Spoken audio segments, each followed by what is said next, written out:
Okay, for today's session, we are talking about FOMO. It's a big word nowadays. The market is really, really hot.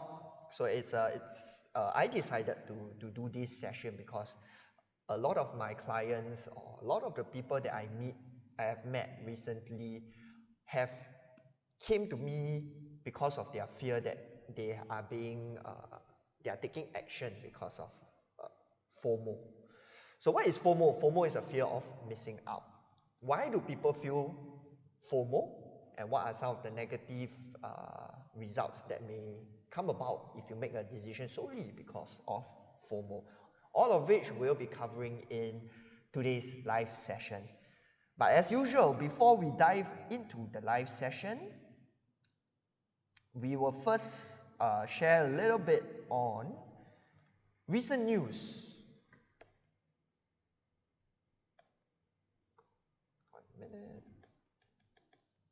So the news articles I've combed through, nothing really interesting in terms of the news articles. So I want to talk about the recent land sales and also the recent launches, right? The most anticipated launch or the most anticipated land sale recently was the Jalan Anak Bukit land sale. And I mean, the results were somewhat surprising to me. On many different fronts and many different things. Okay, let's get into it. Also, the Jalan Anak Bukit land site is an integrated development near Beauty World. It will be on top of Beauty World MRT, and there's also going to be a bus interchange there. So Beauty World has been an area that has garnered a lot of interest in the last 1 or 2 years, also because of the many launches that were done there over the last 1 or 2 years. We have our Daintree residences, we have View at Kismis, we have Foret, we have Verdale, we have the Link. So, I mean, personally, I expected this plot to be heavily contested.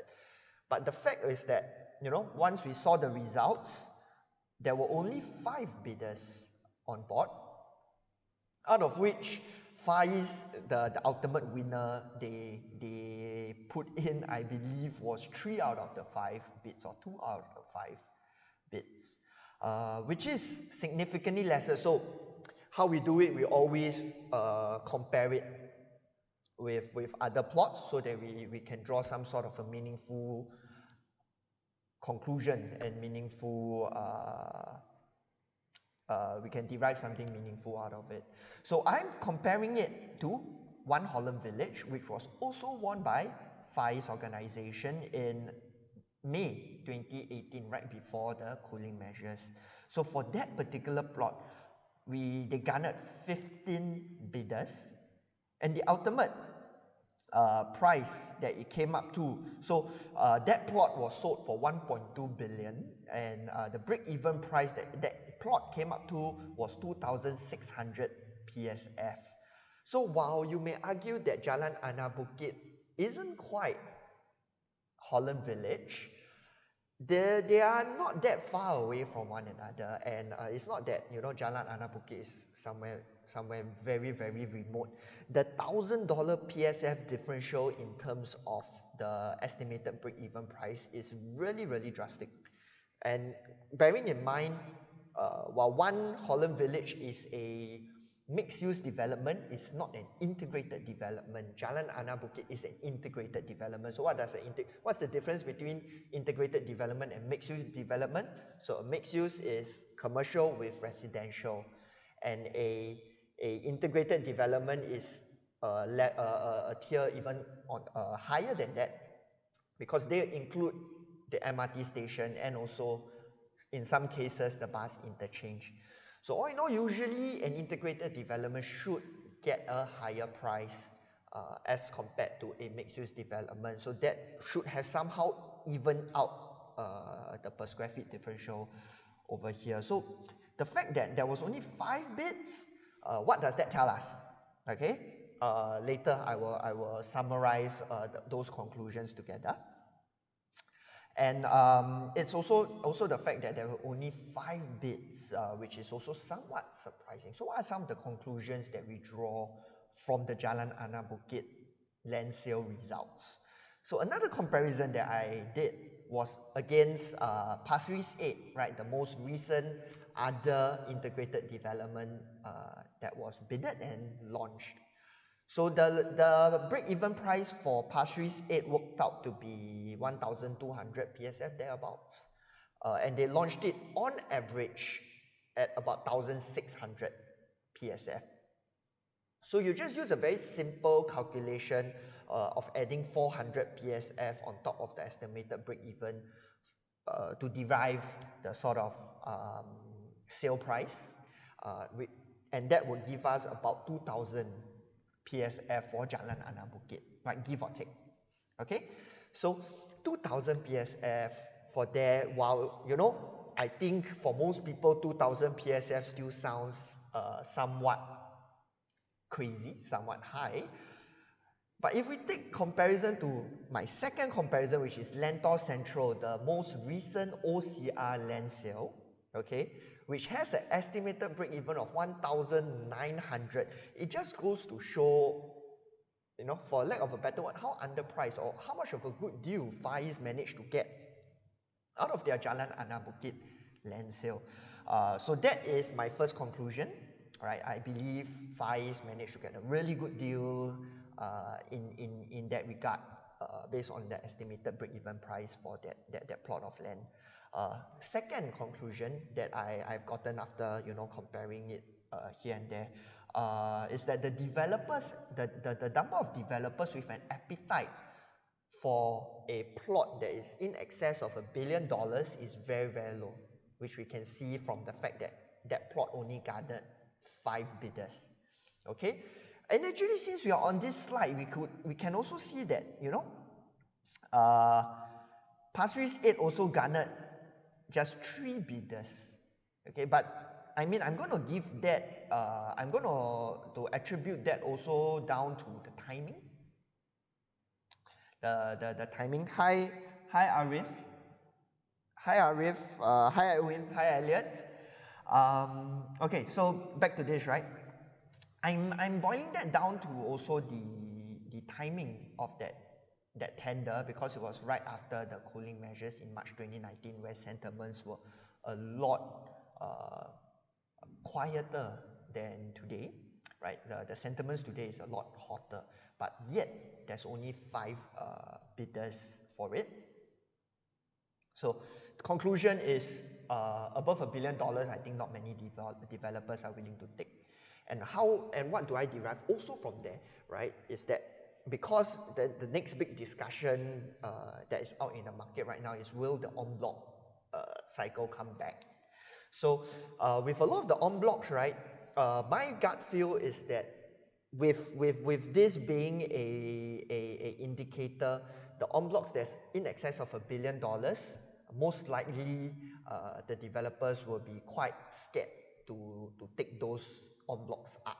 Because if you look at it this way, a en bloc project will have quite a bit of inherent risk involved, as opposed to a government land sale, right? Of course, a integrated development land sale, they have to deal with a lot of authorities, this and that. So there's also some complications over there, but they are given a longer amount of time to complete the project in terms of the ABSD penalties, as opposed to a en bloc project whereby the government also don't care. It is still the same amount of time given for you to sell out the project at 5 years. So with construction delays, with increased manpower costs, so on, I believe the developers are very reluctant to take up land plots above $1 billion lah. Okay, so I mean, that's good. Third point, right? That's good news to all of us, because with the bids being so subdued, right, probably there will not be cooling measures coming real soon. So because, I mean, if we imagine the bid came out to be like, you know, close to 3,000 BSF, and we have like 10, 12, 15 developers bidding it, just like the Lentor Central land bid, right?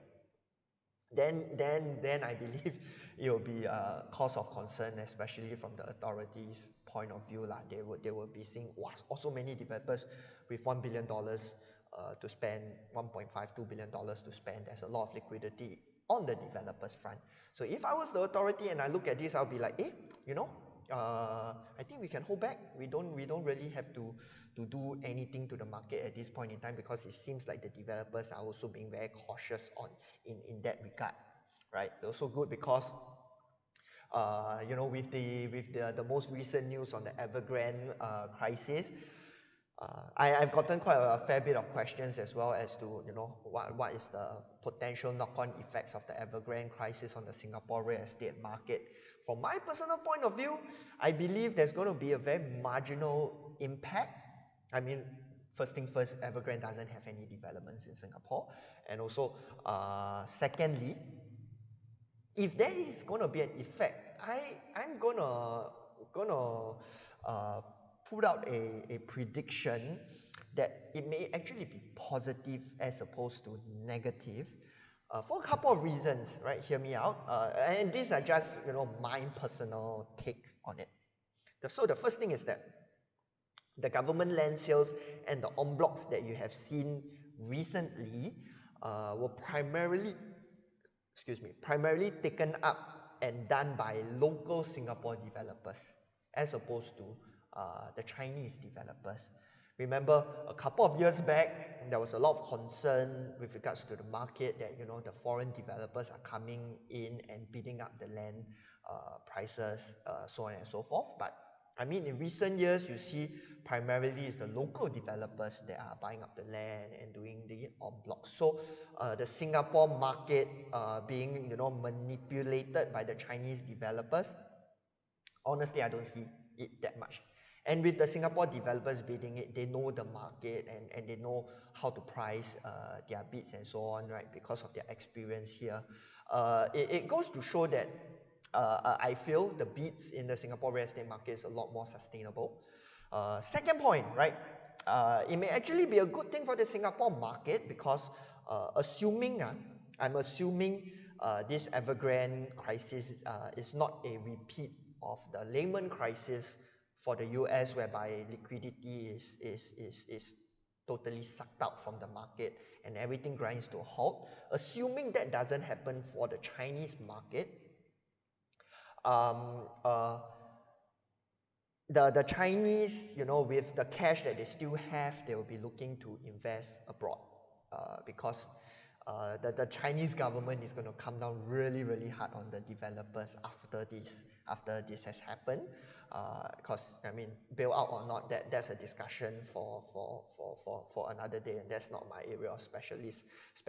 So, I mean, on a very macro perspective, I feel that that was going to start to push the Chinese buyers into more overseas market, because the opportunities in the Chinese market will dry up, and they're going to see a lot more regulations come up in the Chinese market, right? So let's see, right? Let's see what that brings, yeah. Okay, then the next point, the next piece of news that I want to talk about, which is the most recent launch at Bartley View.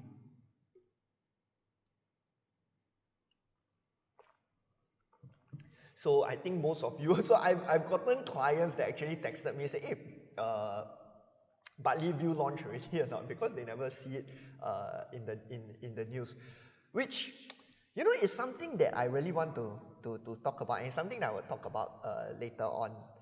The news, they like to report those projects that do very well, but those projects that don't do well, they don't report. So then it creates this very false impression that the market is doing well, right? But okay, I'm going to touch on that point a little bit later on, right? How should we interpret the news?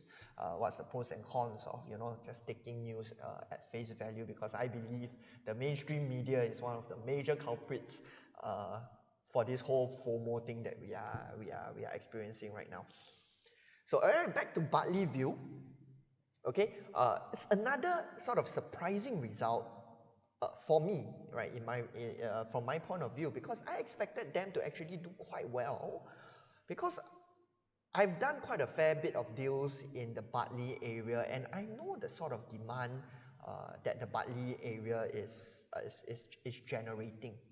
But then again, you know, the sales came out to be, you see over here, just 24% sold. Okay, while right, half the development faces Bartley Road is going to be noisy. The other half faces away from Bartley Road, and actually the view is pretty nice because it overlooks the school and the landed area. So the view should be pretty nice. So I would expect at least in the high 40 to 50% sold. So when it came in at just like 24%, so it really came as quite a surprise to me. And I guess I boil it down to people not being overly excited about the size of the development being at just 115 units, number one. Maybe they watch too much of my video because always in my videos I say, you know, it's better to buy big developments with over 500 units. So then now everybody very, very scared to go and buy small developments. But jokes aside, the maintenance fees for units at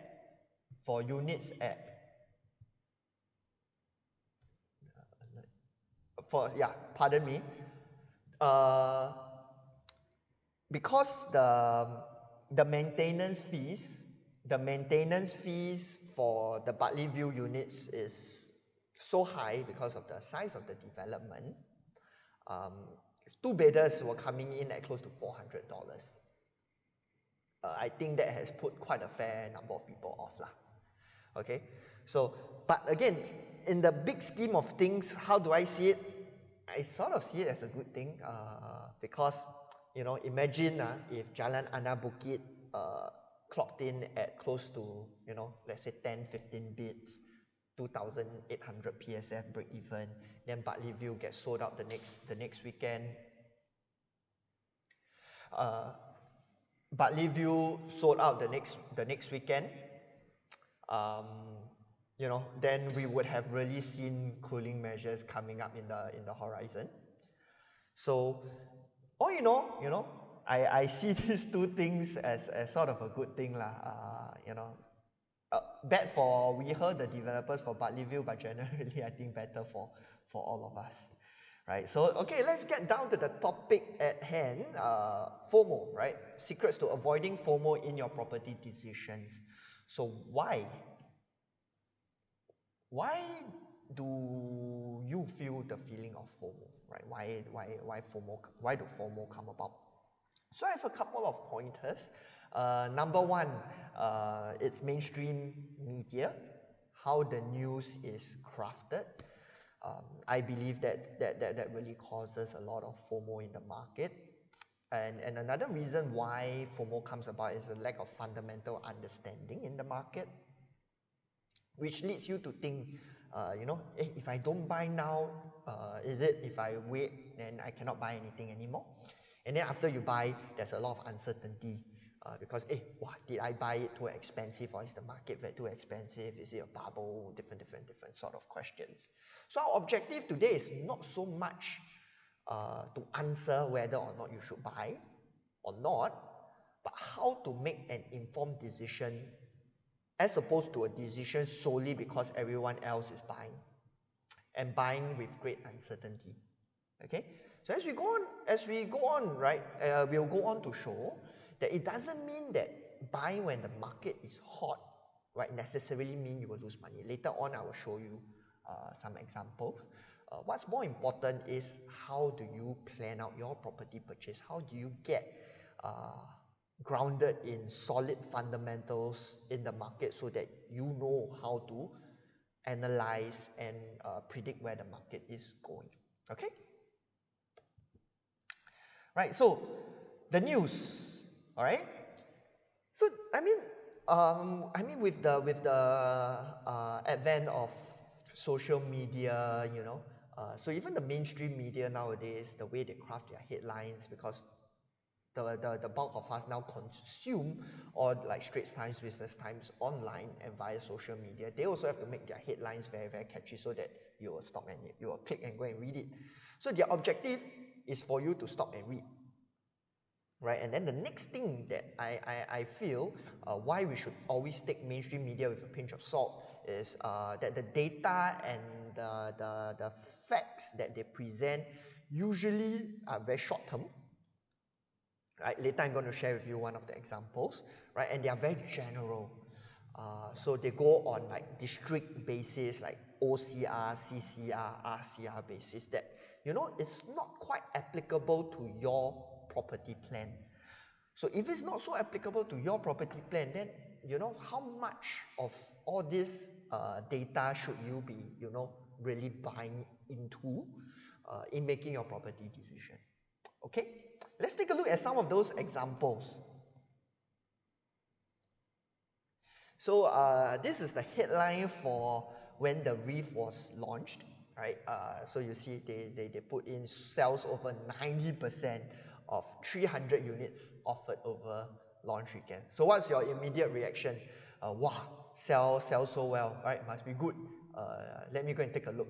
Then once you walk into the show flat, everything is so nice, so wow, and then you may just be, you know, sucked in and make that FOMO decision.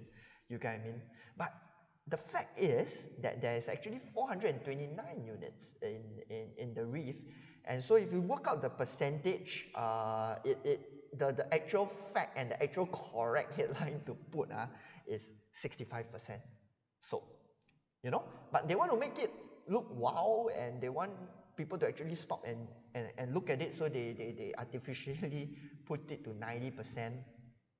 But in actual fact, it's 65%, and they do this all the time for launches, just to make the percentage look a lot bigger. And then when we have launches like Bartley View, that's 25%, so then they don't even report it.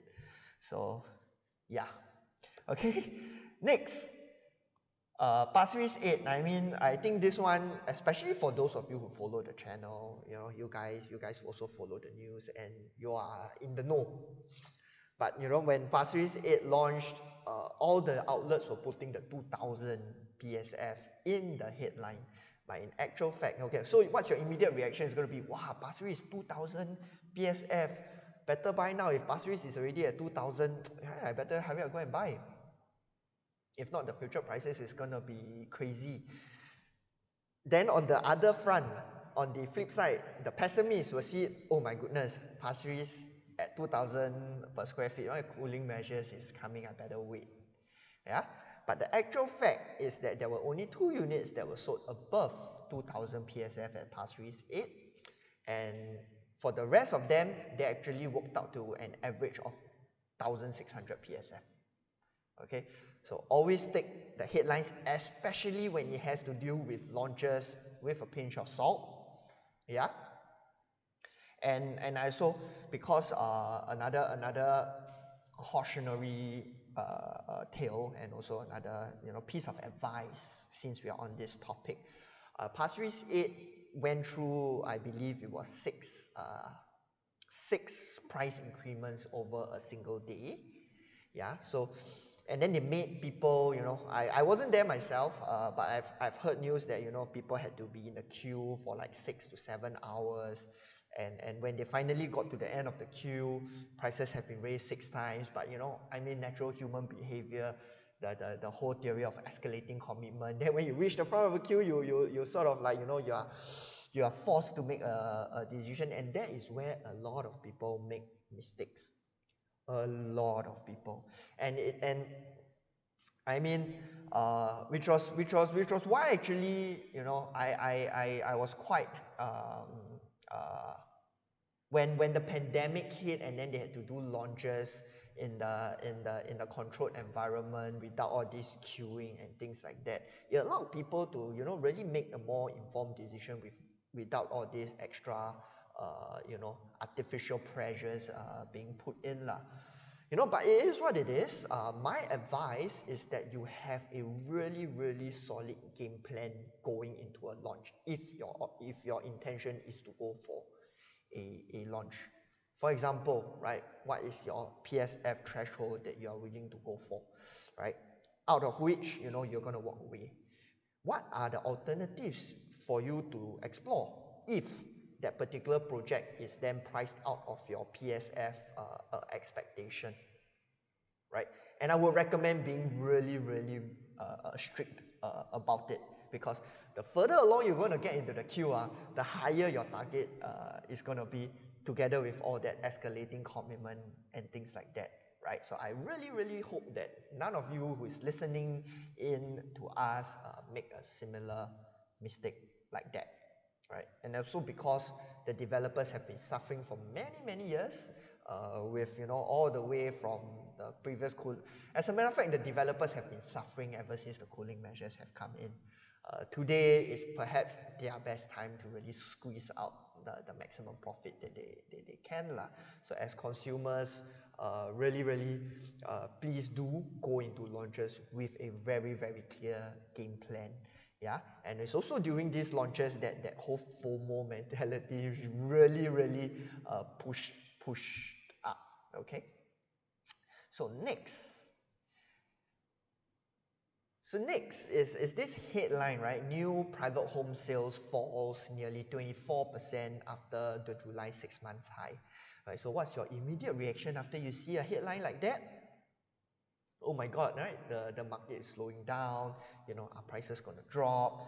Should I wait?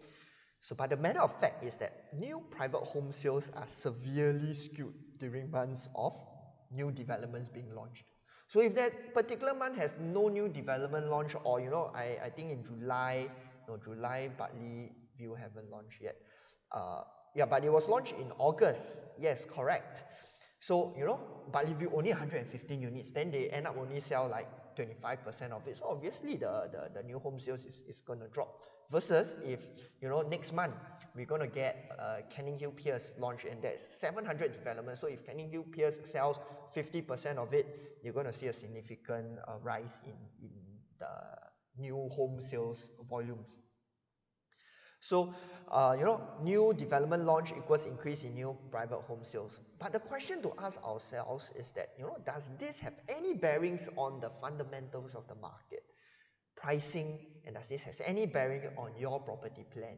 No, okay, because the fact is that properties, the minimum you have to hold in this market is for 3 years. And, why does private new home sales from month to month affect you? Why should it affect you? It shouldn't even affect you. Okay, but it makes for good headlines, right? 25% drop, things like that. It makes for an attractive headline, but does it affect you? No, it doesn't. So don't look at short-term statistics in the property market, right? And something that I also noticed that the news articles tend not to do is give you a very long perspective. So yes, they say 24% drop from July, then they just show you the data for June and July, but they don't show you like a 10-year data, things like that, right? Which is what I'm going to talk about in the next article.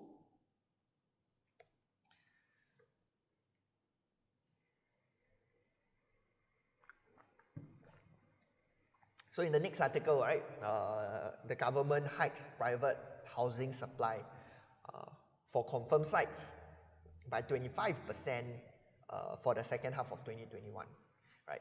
I know that this particular article raised quite a bit of concerns, because I have had clients texting me after reading this article, asking me if this is going to result in an oversupply in the market. Yeah, so that's people's immediate reaction, and this is I know this because I have clients that actually texted me. But what's the fact behind the story? Okay, what the mainstream media never show.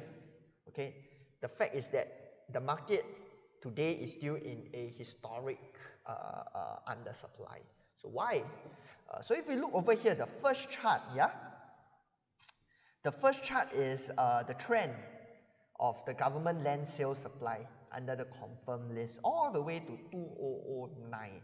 So you very, very seldom see charts like that, especially in BT and ST lah. You see it in 𝐻𝐿, right? But not in, very seldom in BT and ST. So you notice how the trends usually, you know, we love to look at the, we love to look at, the first chart is we love to look at the supply charts, right? Because they are very, very hard to adjust, okay? And they once set in stone, it takes a while for them to recover. So you notice how it goes up and comes down, it goes up and come down. And so today, the amount of confirmed, the amount of units being derived, right, being provided for under the confirmed list is very, very low.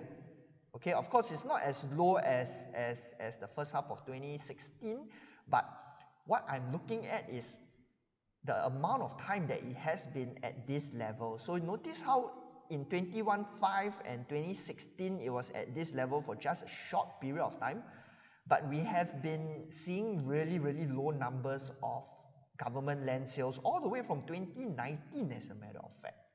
Okay, and this has been something that we've been talking about again and again during our Facebook lives. Yeah, that I see very, very clearly how the slowdown in government land sales and also the delay due to whatever is happening in the market right now is going to cause a significant undersupply moving forward. I can't say the word per se, it's the C word that we all know, because YouTube will block my video and block my advert if I mention that word. So I mean, we all know what is happening in the market right now, okay? So then the second chart is talking about en bloc. Okay, so you also can see en bloc always goes through a cycle of up and down and up and down. And so we haven't really seen a lot of en bloc, right? Together with the fact that there's been really, really low numbers of government land sales ever since 2019, very, very low number of en bloc ever since 2019 as well. So I mean, this is basically the two avenues that land can be supplied into the market, and both of them show very clearly that in the last 2 years there haven't been a high number of land being sold. So is a 25% increase from one half of the year to another half of the year significant, especially on a low basis, as we can see over here? No, right? That 25% increase is still going to result in very, very clear undersupply 2024, 2025, I believe up to 2026. Okay, so how this whole thing is going to play out for the market, I have something for you guys later on, right? So stick with me.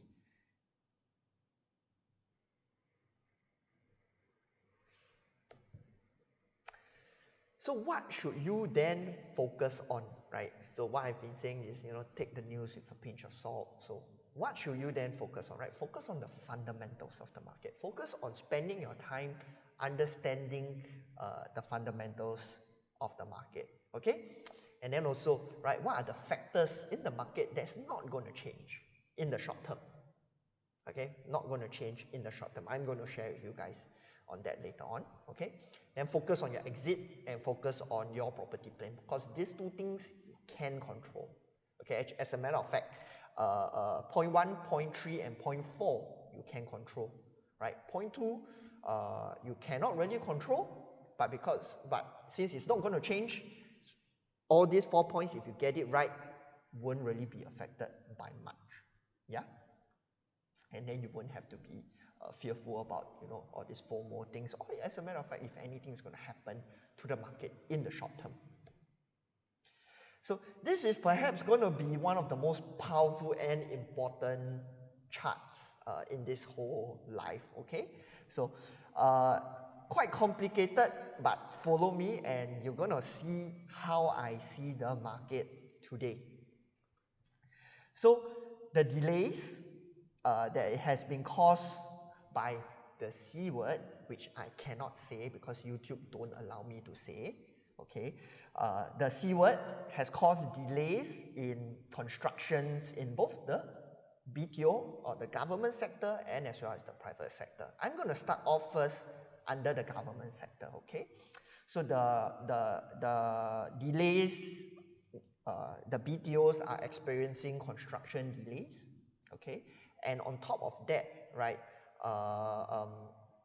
so that's driving a lot of demand into the resale market, okay. And the resale market, then all that demand in the resale market is absorbing up the bumper crop of BTO MOP that's going to be up in the market in 2020 and 2021. So as a matter of fact, right, I think this whole situation has actually helped HDB quite a bit because we were supposed to get 50,000 MOP units in the market 2020 and 2021. Historical average per year from 2010 to 2018 is just 9,000 units per year. Working out into 2 years, 18,000 or 20,000. It's double of that for 2020 and 2021. Had all this not happened, I firmly believe HDB prices would have taken a nosedive because of the sheer amount of supply coming up into the market. But somehow or other, with all this that's happening, that flow of demand out from BTO into the resale market has helped absorb up all this supply and propped up HDB prices. So with these elevated HDB prices in the resale market, so now we have a lot of upgraders in the market. And all these upgraders are then moving into the private market, right? So let's take a look at what all this has cost and resulted in the private market, okay? So in the private market, construction costs have come up, yeah? So that has resulted in developers being wary of bidding up too much land, okay? Because they are being subjected to all that cooling measures, okay? So just to recap, the cooling measures that the developers have to deal with is the cooling measures that the developers have to deal with today is 5% non-remissible ABSD. So for the rest of us, right, if we want to buy a second property, it's 12% ABSD. But for a developer buying a piece of land, they have to pay 5% ABSD non-remissible, and if they cannot sell the land after 5 years, they have to pay 25% ABSD. All in all, 30% ABSD. And this has not changed if they buy a new plot of land today, even with what is in the market. Of course, the developers that have bought and are currently building projects, the government have given them sort of an extension in the ABSD because of the delay. But if they buy today, the government is assuming they have already factored all of this in as part of their bid. Okay? So the government is also wary of releasing too much land because they trust that the cooling measures are doing their job, which they are, as you can see from the bids at Jalan Anak Bukit. Okay? And they also trust that the construction costs, the high construction cost is going to hold back the developers. So all of this is going to lead to a drop in new launch supply.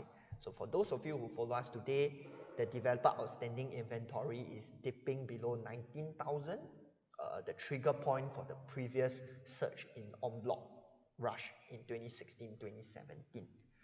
But we still don't see them really coming out into the en bloc market yet. So that goes to show the cooling measures really are doing their job, and the developers are taking all these things quite seriously. Okay? So the drop in new launch supply would then naturally cause the demand from the upgrader market to flow into the resale market because they've sold their HDB and they need a house to stay. But there's not that many developer inventory left for them to buy, so they have to buy the resale market. And that's going to cause the resale prices to come up. And of course, one of the big complaints that people had with regards to the market previously was the huge gap between the new launch prices and the resale prices. And the question then was, is this gap sustainable? So look at it this way. This whole situation have now caused this cycle, I named it the self-balancing mechanism, to force the demand into the resale market and causing the resale prices then to catch up with the new launch prices naturally. Okay? So when the delay ends, when all this ends, the developers will then return to the market and then start to drive up new launch prices again, and then we start the whole cycle again. But what's happening now is that, I mean, in a weird sort of way, what's happened to the market is just balancing it out and causing and resulting in it achieving a new equilibrium. Equilibrium, if you know what I mean, right? Self-balancing, causing new equilibrium. All in all, a good thing for the market. Yeah. So for those of, I know this is a bit chim, so for those of you who don't understand, you can always drop me a text, and then I can send this to you, and then you can, slowly absorb it and wrap your head around it. It sort of just came to me like a couple of weeks back, and then so I thought I can just put it into a table. I know it's not perfect, so I'm going to just continue working on it and probably put it into the webinar or the book later on. So the next thing, right, what is not going to change in the short time? So we like to use the supply chart because the supply chart can't really change, right? Next year, this year, next year. Okay, but what else is not going to change? The number of HDBs hitting their MOP is not going to change. Okay, upgraders wanting to upgrade when their BTOs hit MOP is not going to change. And that number is going, like I mentioned earlier, is going to be 50,000 in 2021 and 2022. Okay, with the average of, like I mentioned, 2010 to 2018 only at 9,000 per year. So it's a significant increase. And so all these upgraders are going to come on into the market. And this is tying in with the point below of an increased affluence and an increase in disposable household income, right? As seen in the population census, which we went through in the last 1 or 2 Facebook Live sessions. The average household income, or another way to phrase it, the group that the highest percentage of, how do I say it? Because it's not exactly median. The group that takes up the highest proportion of the population census is making 20K per month average household income. Yeah? So it goes to show that there's increased affluence in the Singapore household and an increase in disposable household income. Also because people 2 years cannot go for holiday already. They got suddenly a lot more savings. Yeah. So what else is not going to change? The developer unsold inventory is coming down, and if they don't come back into the en bloc market, which we are seeing a great resistance so far, they can't increase their inventory by much. Okay. And also because the government isn't really releasing that much GLS land. So the number of units that's going to TOP between 2024 and 2025 is also going to be low, because whatever land is being bought today, I don't think any developers is willing to commit to complete between 2024 2025. Right? I think a safer bet, most of them are predicting end 2025 to 2026. So during this 2024-2025 period, because of the low number of land sales between 2019 all the way to today, right, it's gonna squeeze the market. It's gonna cause a significantly lower TOP supply then. Hence, remember my chart, forcing demand into the resale market. So next up, okay,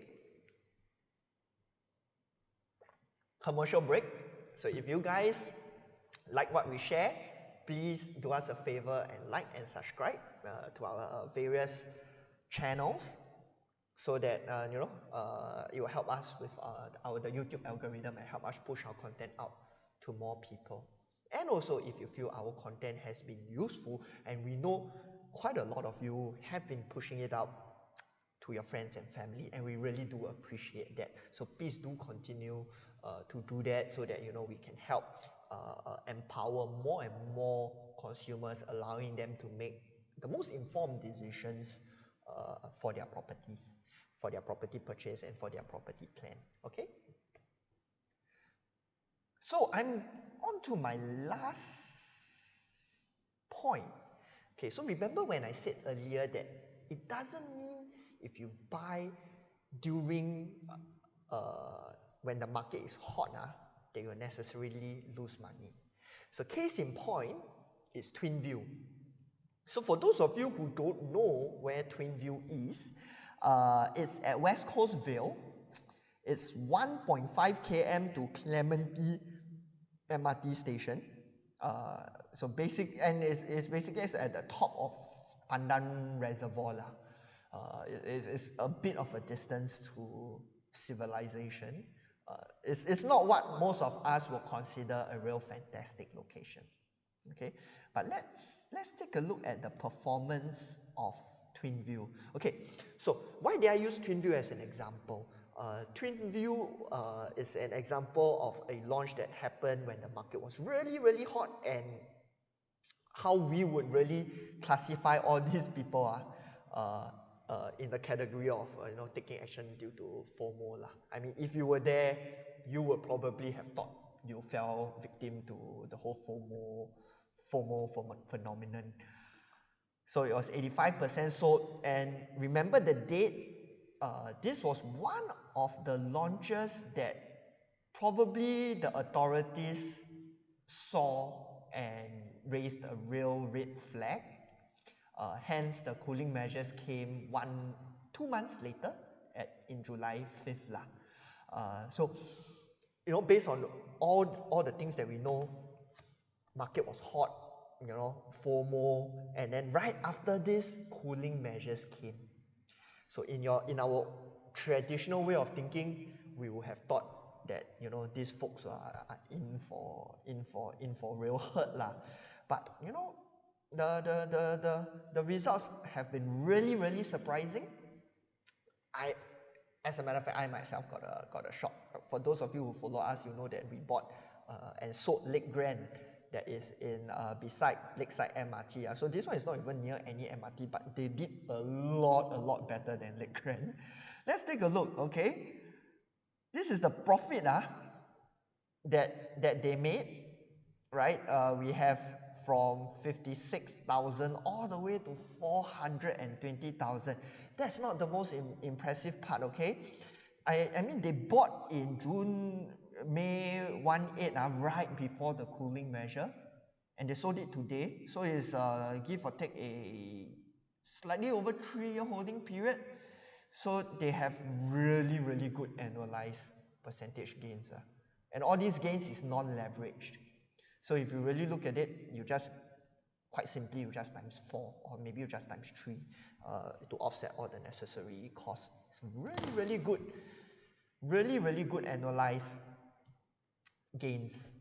Okay, something that you would not have expected for somebody that took action when the market was really hot and took action right before cooling measures. So what can we derive from a case study like Twinview? Well, actually, there's a lot more points that we can talk about. You guys know I'm a big fan of large units in the OCR. I believe they will outperform in the next couple of years, and Twinview, this particular example, is an excellent example to back up that prediction. So look at the sizes of the units that were sold in the resale market, right? Those that really make the killing over here, the larger units. Okay, the larger units. And look at the PSFs that they were being sold at 1,005 to 1,006 in a location like West Coast Vale. So we do have launches today that are actually lesser in terms of PSF and in a better location than this. So those really have excellent value proposition, if I must say. Okay, so there's many things that I learned from this little twin view example. So it's not so much about the entry that matters. You can enter at what some people say is the worst possible time. But what's important is with correct fundamental understanding of the market, you know when to exit. You know, because sometimes the entry you can't quite control, right? The folks, the buyers at TwinView, they couldn't control that the cooling measures was going to come 2 months down the road. But what they could control was when they sell the property. So they sold it during a time of low TOP supply. So today in this market, for those of you who follow, the TOP supply is very, very low. Okay, and it's going to be, while it's expected to come up in 2022, 2023, 2024, when, you know, our friends at Parc, Riverfront, TOP. But all in all, I feel the TOP, because of what's happened in the market, is all being spread out, and it's going to drop significantly in the 2025, 2026 period. Okay, so that's something that you can control. Yeah. So, and next, right, will be Parc Riviera. Okay, so Parc Riviera is TwinView's neighbor, so they are just side by side. Okay, and Parc Riviera, most of them bought during a period of time that I would say is not as hyped up and not as hot a period as TwinView.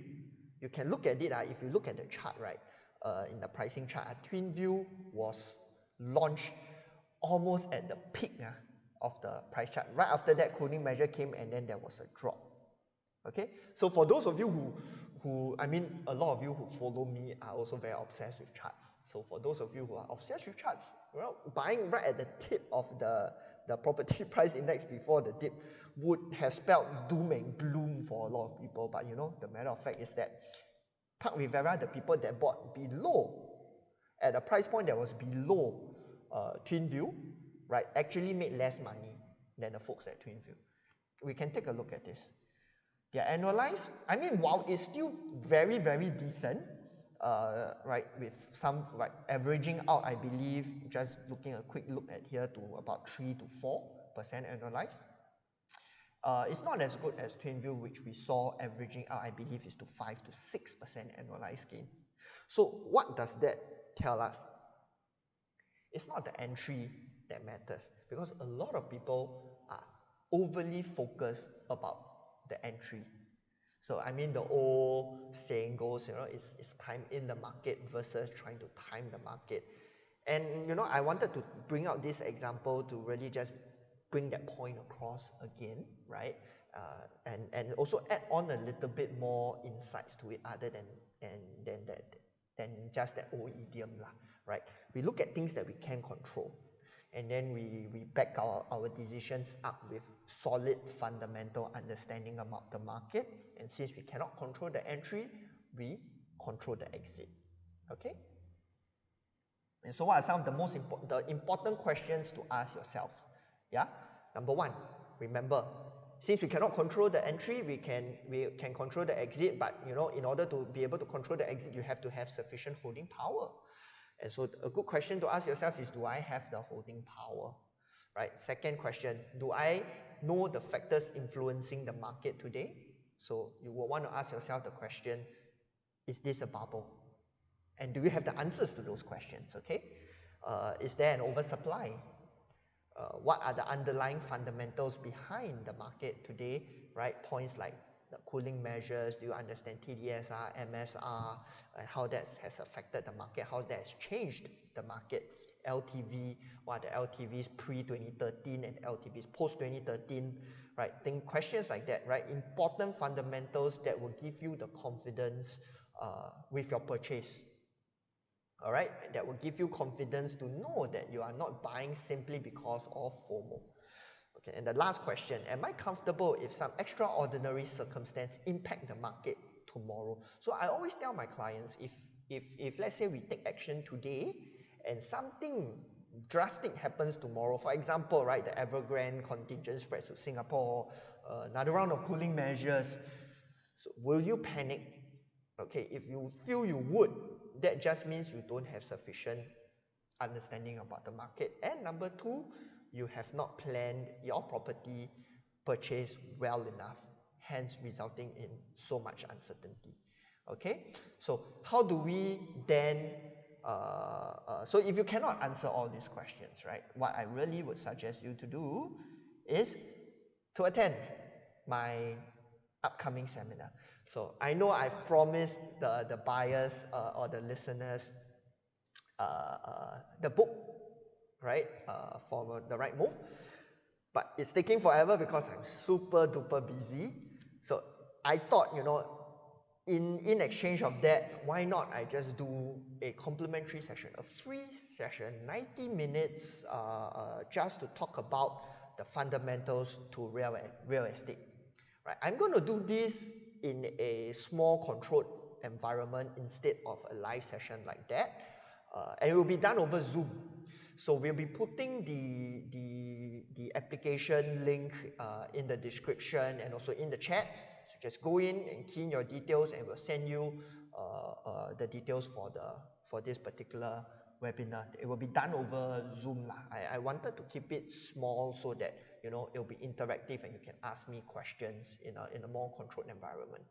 Okay, so this will allow you, so what I'll be talking about in this particular session will be real solid fundamentals, like, you know, what's driving the HDB market, what's driving the private market, where the market is headed to. We'll be talking about our favorite supply charts and things like that. So, you know, so in case it's your first time listening in, you can pop into the session so that you know what we are talking about. Okay? And next, right, so this is how we can help our listeners.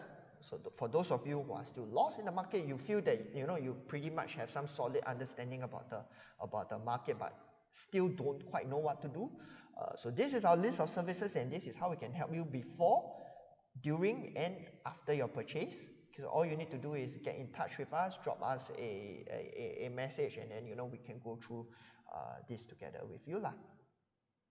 And last but not least, these are the materials that we have to help all our listeners, and, you know, just drop us a text and we'll send you these materials to help you out. Yeah.